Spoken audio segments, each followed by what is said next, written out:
پھر دوست احباب رشتہ دار اقربا روتے ہوئے اپنے کندھوں پر اٹھا کے مجھے ہمیشہ ہمیشہ کے لیے مٹی کے حوالے کر کے لمبے سفر پر روانہ کر دیں گے اور خود واپس لوٹ آئیں گے۔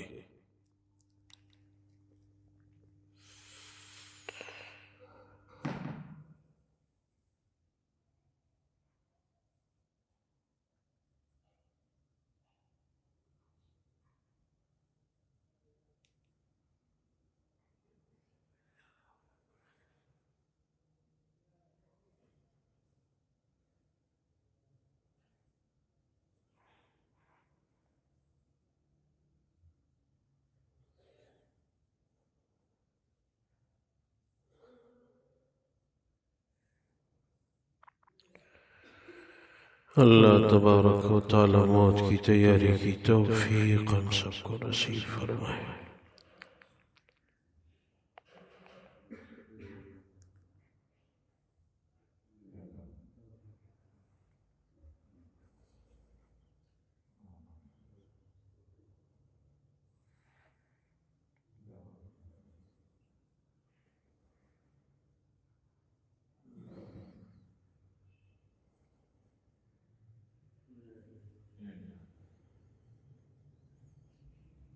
سبحان ربك رب العزة عما يصفون وسلام على المرسلين والحمد لله رب